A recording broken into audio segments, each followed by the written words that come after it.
about the idea of phase changes and the fact that water experiences or it absorbs heat as it evaporates or melts, and it releases heat as it condenses or freezes. Now we're going to talk a little bit about the water cycle and a few important terms in the water cycle, and then we're going to talk about what's called relative humidity. So, the goals for today: first, we're going to talk about the steps in the water cycle. Then we're going to talk about what humidity is. Then we're going to learn what happens to the atmosphere as water evaporates. And then we're going to talk about what's called saturation and how temperature affects saturation. So first, let's talk about the water cycle. Now, I'm pretty sure that at some point in your life you've heard about the water cycle. If you don't remember it, that's totally fine. We're going to talk about it right now. But this is a pretty common, thrown out there concept. So here's how it works. Let's start out in the ocean. And let's suppose that it's a bright, sunny day. And the sun is shining down on the ocean, and the solar radiation coming from the sun warms the ocean up. As the ocean warms up, some of the water molecules in the ocean begin to evaporate. And as they evaporate, they rise up into the atmosphere. Now, as air rises in the atmosphere, it expands and it cools, and this causes the temperature of this water to decline. Eventually, the water condenses, and this forms clouds. So we start with the ocean. The ocean gets heated up, evaporation occurs, the air rises, it expands, it cools, and it condenses. Then, wind carries this cloud somewhere else. Now, as the cloud is traveling, it's absorbing more water. More evaporation from the ocean, more water. The cloud is getting bigger and larger and darker and bigger and larger. And eventually, some of the drops become too heavy to stay suspended in the cloud. They begin to fall as what's called precipitation. They begin to fall as precipitation. And precipitation has a few different ways that it falls, and there are different types of precipitation. There's rain, snow, sleet, hail, freezing rain. We'll talk about those more in Module 4, but this precipitation then falls to the ground.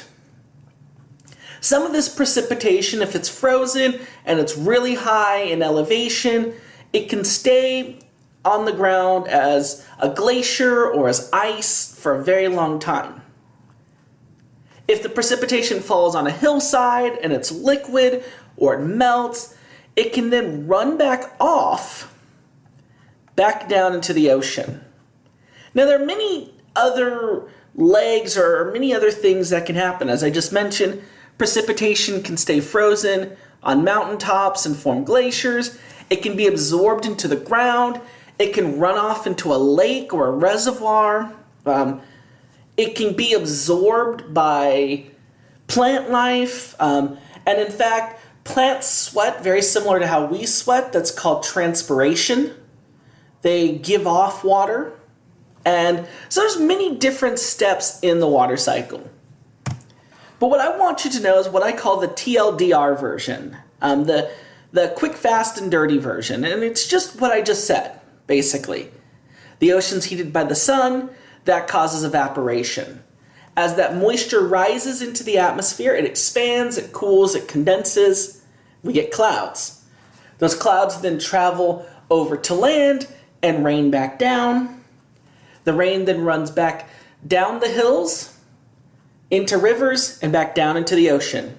And then wash, rinse, and repeat. So these are the main steps in the water cycle that I want you to know. But just remember, there are different things that can happen to that water. It can rain back down into the ocean. It can get stored in glaciers. It can get absorbed by the ground. It can end up in a lake. It can get drunk by us. There are many different things that can happen. But really, this is what I want you to know. Now, with that said, there are a few terms that I just threw out there that I really want you to know. Evaporation, condensation, and precipitation. So evaporation happens when water transitions from a liquid to a gas. Condensation is the reverse of evaporation.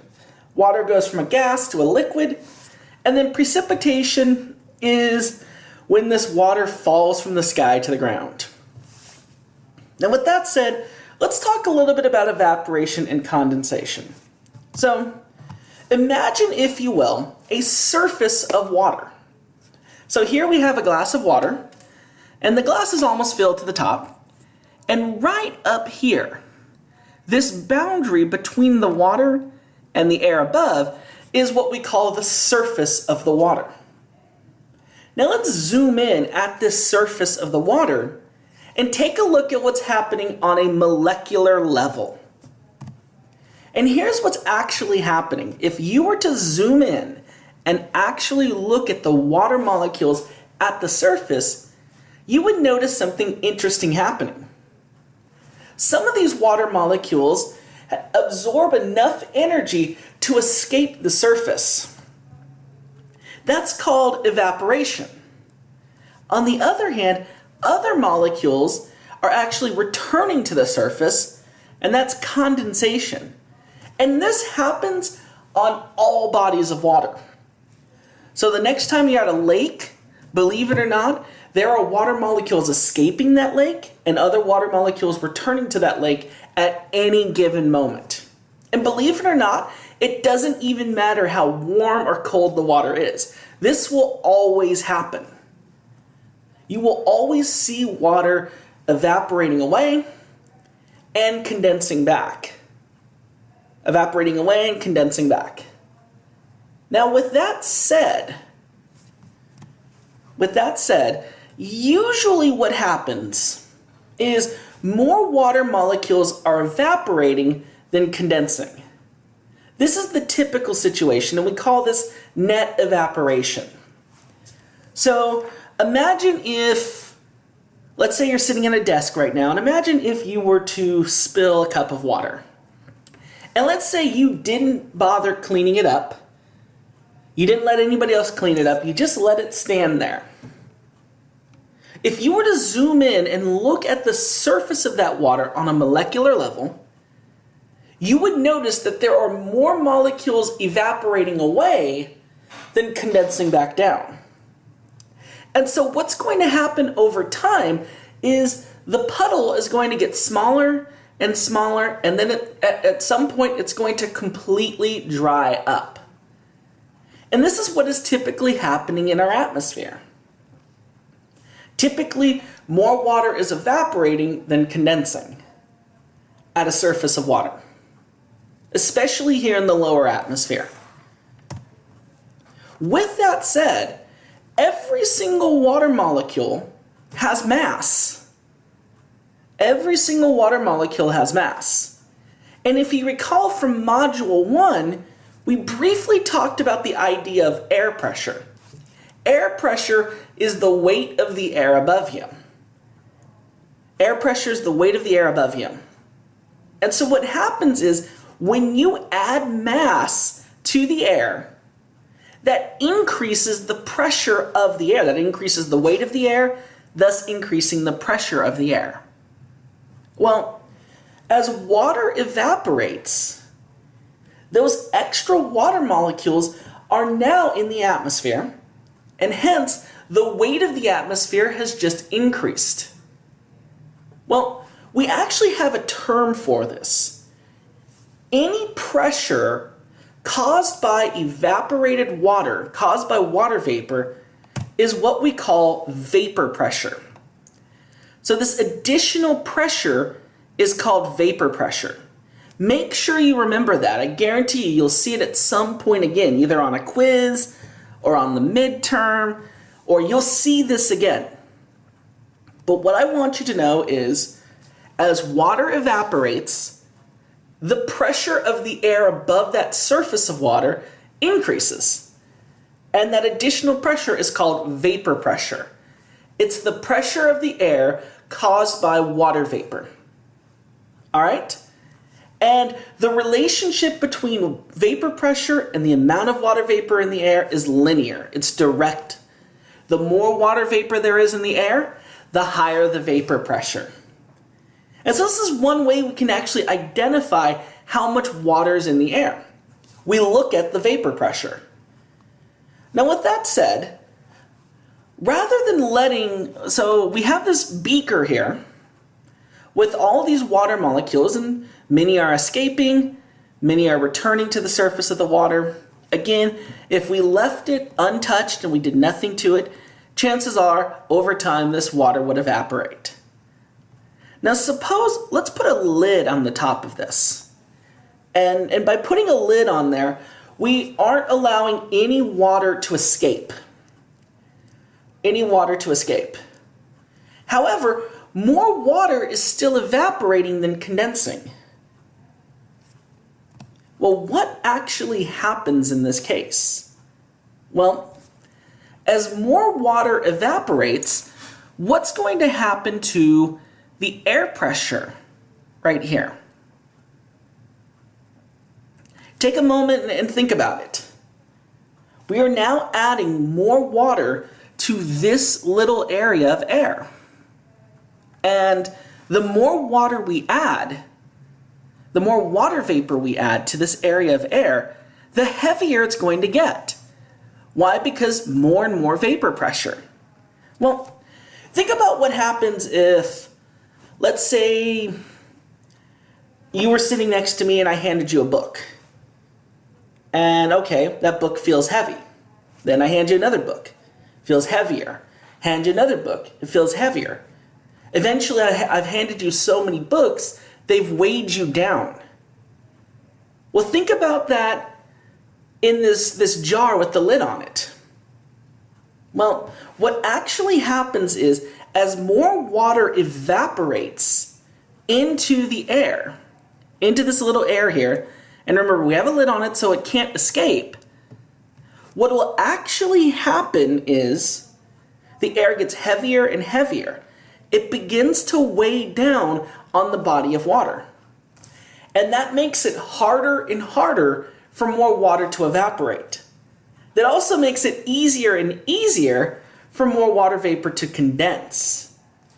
So what actually happens is, if we put a lid on our glass,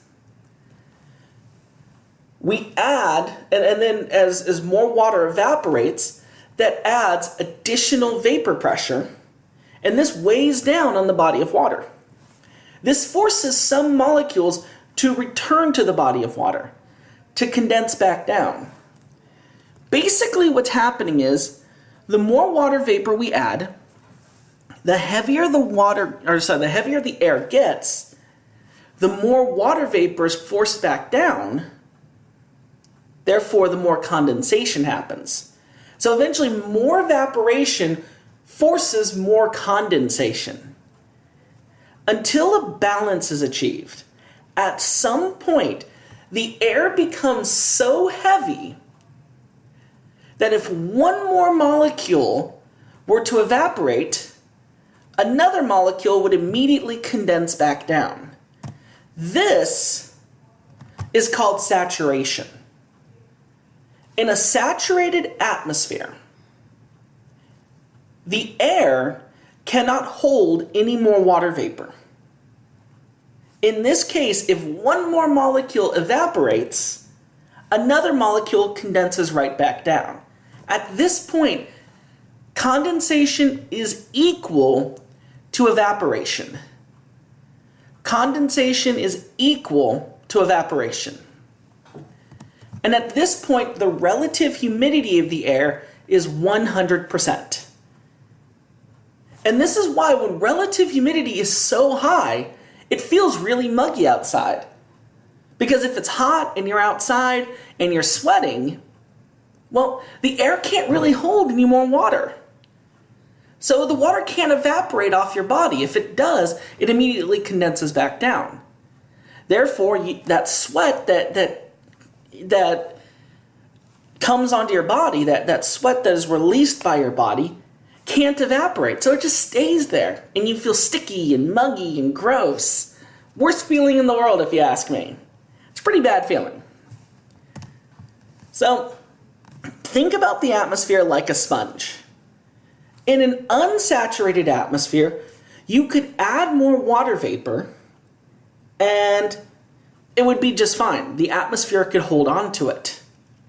However, there is a maximum capacity. There is a threshold where if you add any more water to the atmosphere, some of it will condense right back down.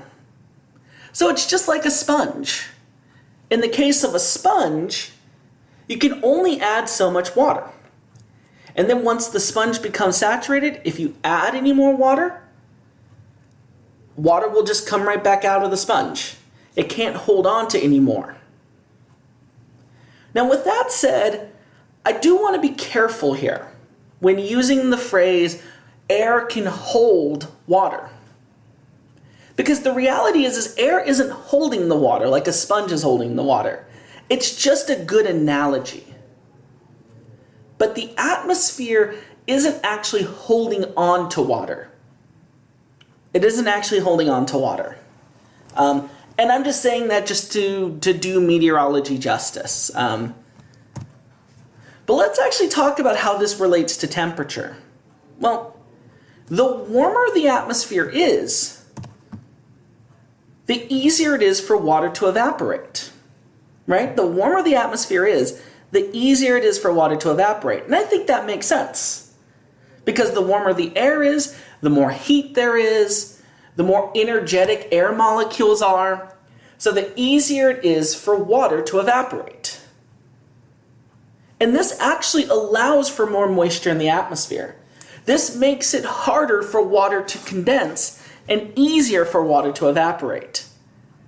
And this brings me to a phrase that I consider dirty, but I want you to remember it. Guaranteed test question, guaranteed on the quiz, guaranteed you will see this again in this class. Warm air holds more water vapor than cold air. Warm air holds more water vapor than cold air. When the atmosphere is warm, that allows more water vapor to be present in the air. Why? Because there's more heat. Since there's more heat, there's more energy. Since there's more energy, that means that water can maintain that vapor phase. On the other hand, if the air is colder, this means there's less energy for water. This means it's harder for water to evaporate and it's easier for water to condense. This allows for less moisture in the atmosphere. And with this said, if you've ever noticed, if you ever step outside in the morning, and even in the summertime, let's say you step outside at 6 a.m. or 7 a.m., and you go outside and you notice a bunch of dew on the ground. The reason why this happens is because at night, the temperature of the air cools. This allows for more condensation to occur. And so a lot of the moisture that was in the atmosphere condenses to the ground as water droplets. On the other hand, you never notice dew on the ground in the afternoon. The reason why is because the temperature is much warmer. And since the temperature is much warmer, all that water that was on the ground is able to evaporate. So this is why that happens. Because in warmer air, you have more evaporation. In colder air, you have more condensation. So with that said, let's go back to this idea of vapor pressure. So what is vapor pressure again? Well, vapor pressure is the partial pressure of the atmosphere caused by water vapor. So if you think about it, the total pressure of the air, so the whole atmosphere, is the sum of all the individual molecules. Each one of these molecules has a contribution. Here at sea level, with an average pressure of a little over 1,000 millibars, nitrogen gives a contribution of 780 millibars, Oxygen gives a contribution of 210 millibars. Argon gives a concentration of 9 millibars because it's 0.9%, and so on. The amount of water vapor in the air varies. In some cases, when the air is really humid outside, there's a lot of water vapor in the air, and vapor pressure is higher. On other days, there's not a lot of water vapor outside, and vapor pressure is much lower. And water vapor at most contributes to about 4% of the atmosphere. So its vapor pressure is at most 40 millibars. And this is usually in a very humid climate and in a very hot climate. Because remember, the warmer the air, the more water vapor it can hold on to. Now with that said, I did mention the idea of saturation. So vapor pressure is how much water is in the air. It's the pressure caused by water. But what is saturation vapor pressure? Well, saturation vapor pressure is simply the amount of water vapor necessary for air to become saturated. It's the pressure that water vapor would exert, that it would push down if the air was saturated. It's simply the amount of water vapor necessary for the air to be saturated. So think of this. Vapor pressure is the current amount of water vapor in the air. Saturation vapor pressure is the amount necessary for the amount necessary for the atmosphere to be saturated. So vapor pressure, how much is currently in the atmosphere. Saturation vapor pressure, how much would need to be in the atmosphere for saturation to occur. And so basically vapor pressure is content, saturation vapor pressure is capacity. How much water vapor can the air hold? Saturation vapor pressure is highly dependent on air temperature.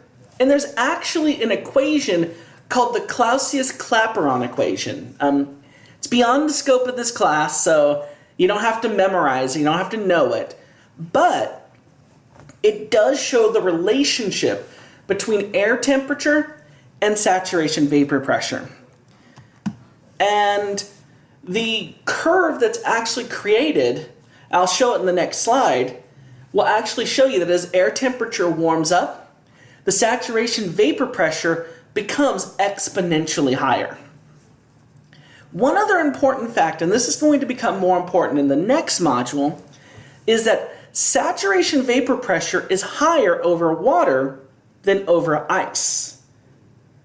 So the requirements for saturation over water are higher than the requirements over ice. So this means that over a surface of ice, air is more saturated than if it is over water. Again, this becomes important in the next module, but it is an important fact that I want you to know. Saturation vapor pressure higher over liquid water than over ice. So, again, saturation vapor pressure, it's the amount of water vapor needed for the air to be saturated. The higher the temperature, the greater the saturation vapor pressure. Higher the temperature, higher the saturation vapor pressure. And here's that curve that I was talking about. And this is based on the Clausius-Clapeyron equation.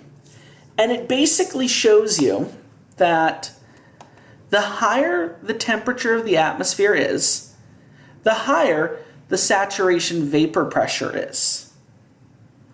So the higher the temperature, the higher the saturation vapor pressure. And saturation vapor pressure increases with temperature. And then going back to that important fact I talked about earlier, saturation vapor pressure is slightly higher over liquid than it is over ice. So air over ice is more saturated than it is over liquid. And again, this becomes important when we talk about something called the Bergeron process, which we're going to talk about in the next module. But just know, the warmer the temperature, the higher the saturation vapor pressure. Now, what about condensation? So I talked a lot about evaporation, talked a lot about saturation, but what about condensation?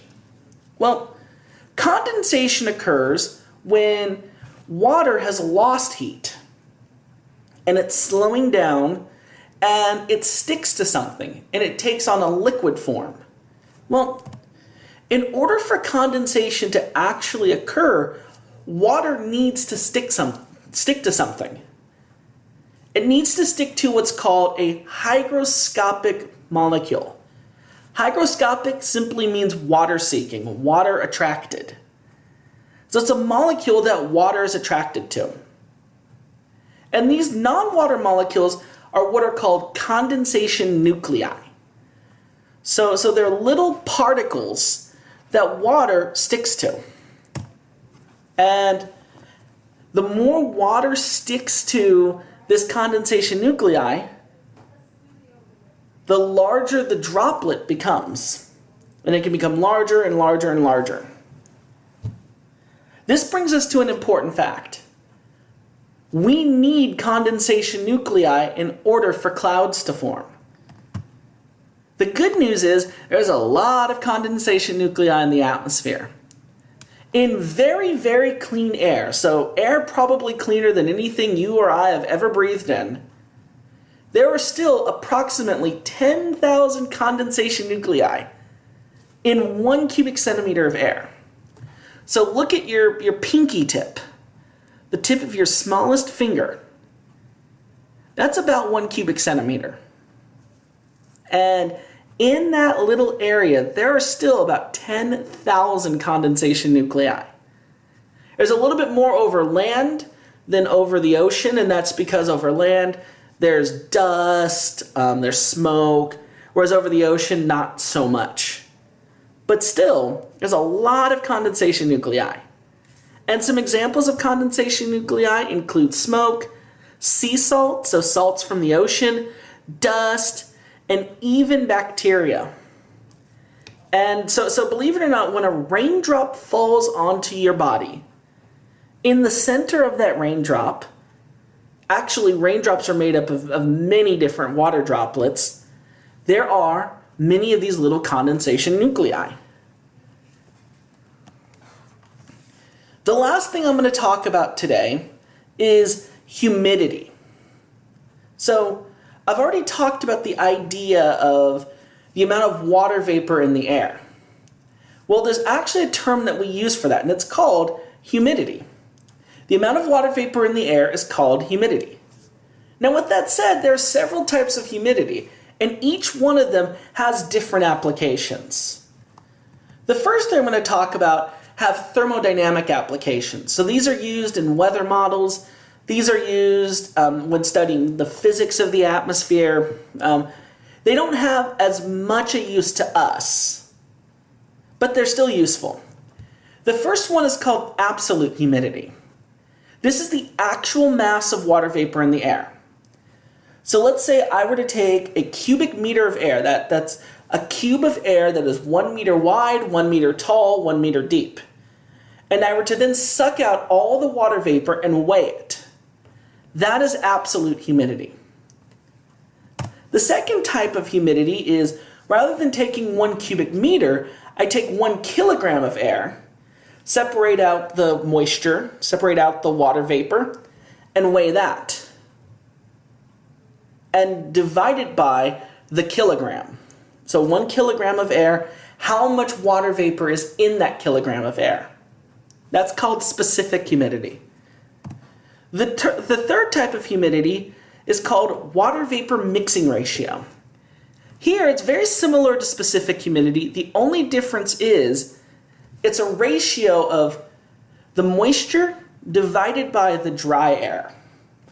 So let's say you take a kilogram of air, you subtract out the moisture. What's left in that kilogram of air, it's no longer a kilogram now, is dry air. And it's basically the ratio of moist air divided by dry air. And again, all three of these have thermodynamic implications to them. a little bit beyond the scope of this class. But one thing I do want you to know is that these three variables are only affected by one thing: the amount of water vapor in the air. Now, if you've ever heard somebody talk about humidity before, though, I don't think they were telling you, oh, well, there's 1 gram per cubic meter in the air, or, oh, there's 3 grams per kilogram. No, they're not telling you that. Usually when you hear about humidity, you hear about it as a percentage. The humidity outside is 59% today. If you've ever watched a weather report, or if you pull out your weather app on your phone, and you take a quick look, it'll actually give you a humidity, and that humidity is usually as a percentage. Well, that type of humidity is called relative humidity. Here's what's complicated about it, though. Absolute humidity, specific humidity, and water vapor mixing ratio only depend on one thing: the amount of moisture in the air. Relative humidity, on the other hand, is affected by two things. One, the vapor pressure, how much water vapor is in the air, and saturation vapor pressure, how much water can the air hold. And that is determined by temperature. So there are two things that change relative humidity: moisture content and temperature. And we'll talk about that in the next lecture.